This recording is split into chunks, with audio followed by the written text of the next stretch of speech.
Bago po tayo magumpisa, gusto ko po magpasalamat sa lahat ng masugid na sumusubaybay. Marami pong salamat sa inyong lahat. Lalo na po sa mga solid subscriber. At kung hindi ka pa nakasubscribe, pindutin ang button para sa ating story series. Marami din pong salamat sa mga masipag mag-share. Maligayang pagbisita at pagbabalik po sa ating munting channel. Narito na po ang karugtong ng ating istorya. Ika-81 na kabanata. Ang manliligaw. Anong ginagawa mo? Huwag kang magpakatanga, hindi siya kamukha ng taong sinasabi mo. Tingnan mo ang damit niya. Hindi siya naiiba katulad ng isang pulubi sa kalye, sabi ni Sharon. Hindi maganda ang kanyang impresyon kay Alex, higit sa lahat, dahil rin sa paraan ng pagtitig nito sa kanya.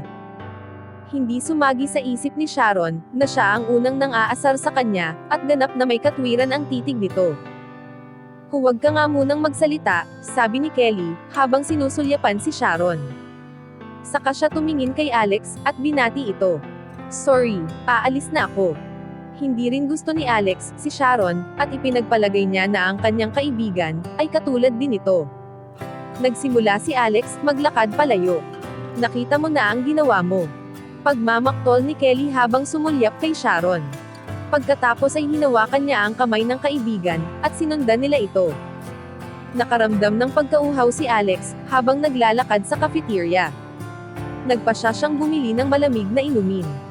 Matapos ibigay sa kanya ng lalaki ang kanyang lemonade, inilabas niya ang kanyang meal card, at nag-swipe sa makina, ngunit hindi ito tinanggap. Bakit ayaw sa isip niya? Ang kantin na ito ay tumatanggap lamang ng mga meal card at cash. Sa kasama ang palad, ang lahat ng kanyang cash ay ibinoto niya sa sasakyan na ginamit nila noong araw nang pumunta sila sa hospital. Pasensya na, wala po akong cash. Aalis na sana si Alex dahil sa kahihiyan nang makarinig siya ng beep mula sa makina sa tabi niya. Lumingon siya at nakita niya na binayaran ito ng kaibigan ni Sharon. Ang babaeng ito ay sexy, at may maputing kutis. Ang kanyang bangs ay nakatakip sa kanyang noo. Puno ng confidence ang kanyang mga mata. Siya ay may matangos na ilong, at medyo maliit na labi. Mukha siyang napakaselan. Nahihiya itong ngumiti sa kanya. Hindi maintindihan ni Alex kung bakit siya ang nagbayad nito. Pero gusto niya itong pasalamatan. Hinila ni Sharon si Kelly palayo sa kantin, at nakakunot ang noo niyang sinabi. Bakit ikaw ang nagbayad para sa kanya? Ipinagyayabang lang niya ang lahat ng perang iyon. Sinabi niya na siya ay may isang Ferrari, ngunit wala siyang pambayad ng isang soda. Baliw ang isang yan. Hindi mo siya dapat tapunan ng pansin. Kahit na si Alex ang nagligtas kay Kelly, noong gabing iyon, hindi siya masyadong inisip ni Sharon. Hindi siya naniniwalang mayaman, at maimpluwensya ito, gaya ng iniisip ni Kelly. Sa isip niya isa lang itong hambog, at tolunan. Manahimik ka, Sharon. Nang marinig ang mga sinabi nito, nagsimulang mainis si Kelly.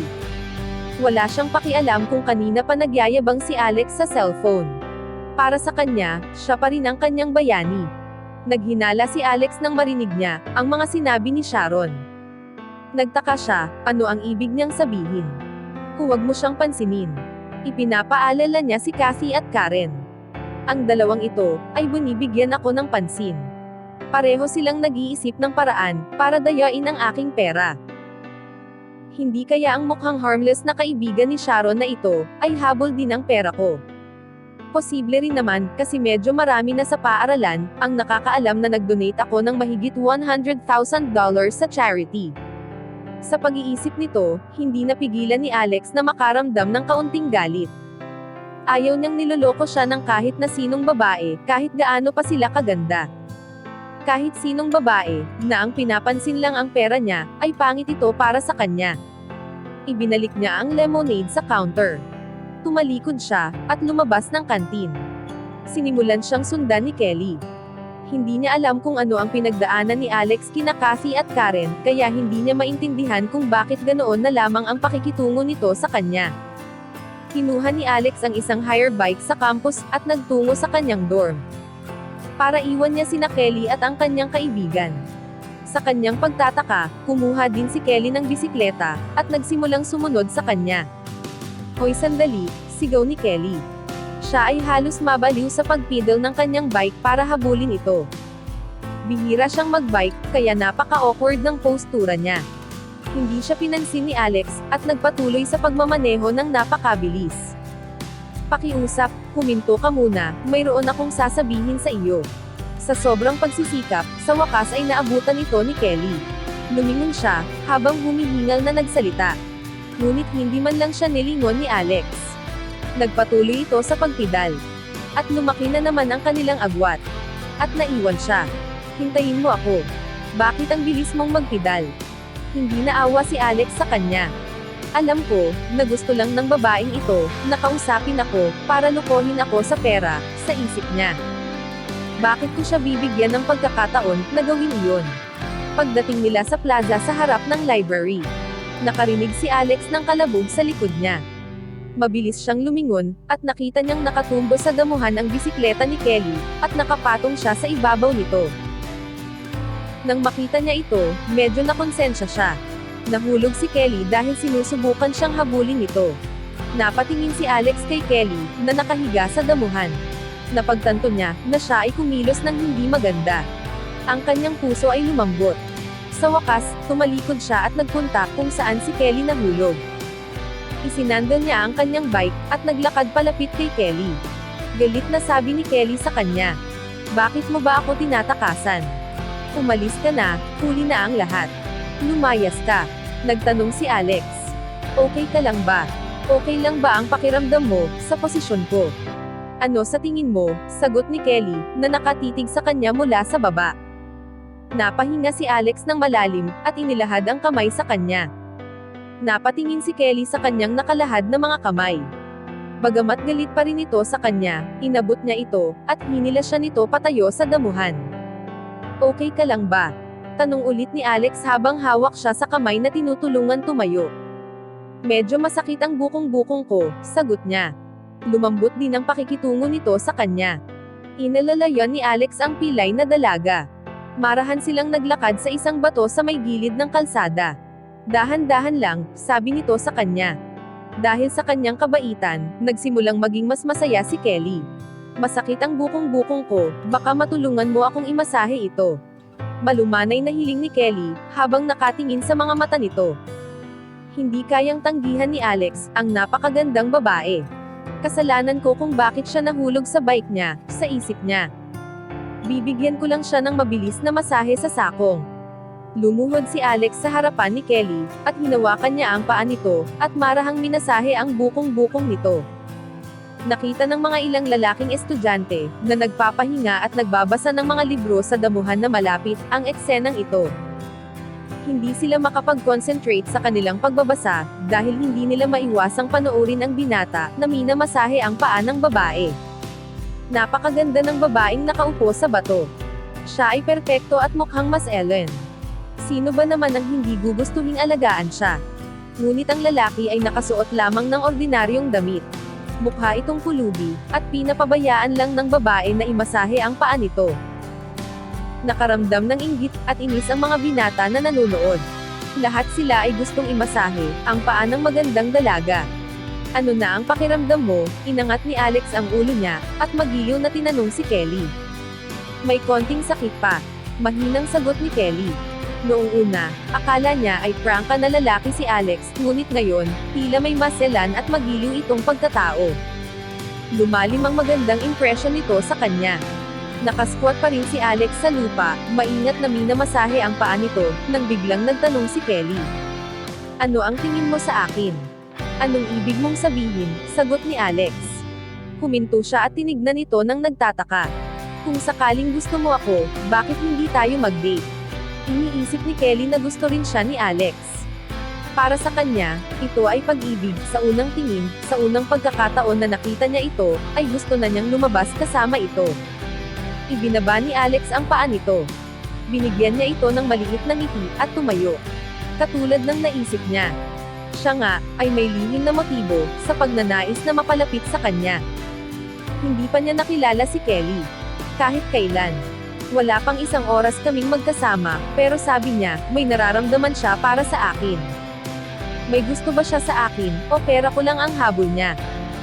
Ngumiti si Alex, at dahan-dahan tumalikod para umalis. Sandali, tumayo si Kelly mula sa bato na balisa, at hinila siya pabalik. Gusto kong maging kasintahan mo. Anong masama doon?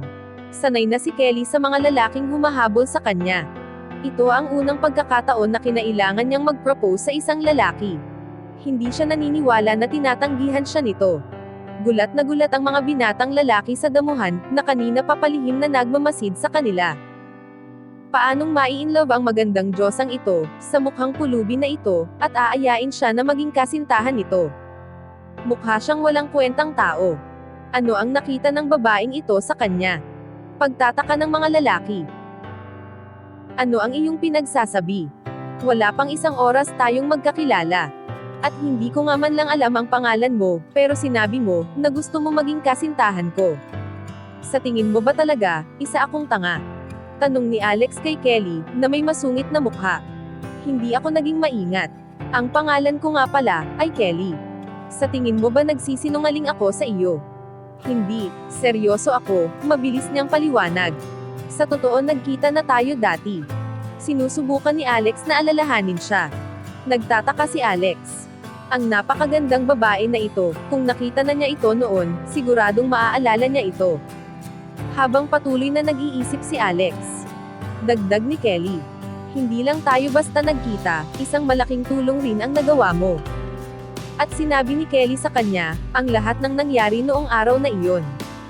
Saka lang nagsimulang maalala ni Alex ang mga pangyayari. Habang nagmamadali siyang magpaandar sa kotse papuntang ospital para makita ang ina ni Debbie, may isang grupo ng mga binatang gumugulo sa kanya noong araw na iyon. Akala ko tapos na ang lahat. Sa kabutihang palad, nagpakita ka sa oras, at iniligtas mo ako.